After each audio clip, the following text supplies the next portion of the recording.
fareko ny antsonao ry Jesosy nitady ny very ianao raha tsy ny famindramponao aho de angamba tsy utozy aho intsony aho re indre fareko ny antsonao ry Jesosy nitady ny very ianao raha tsy ny famindramponao aho de angamba tsy utozy aho intsony aho re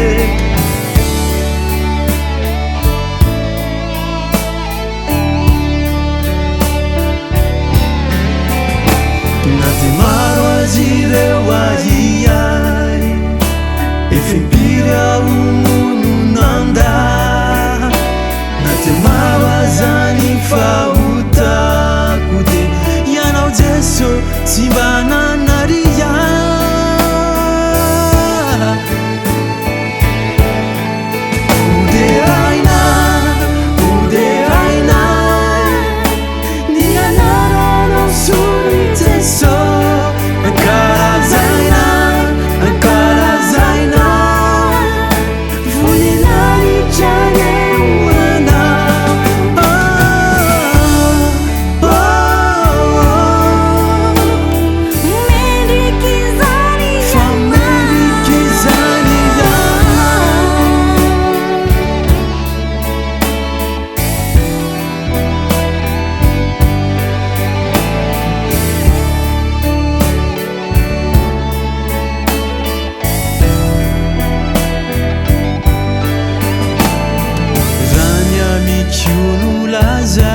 Io Jesosy de tsy mendrika aho ny zanakao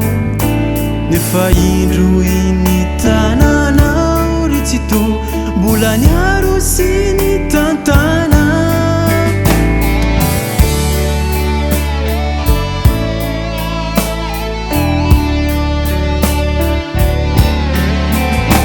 na de maro azy ireo ahiay efempiry aho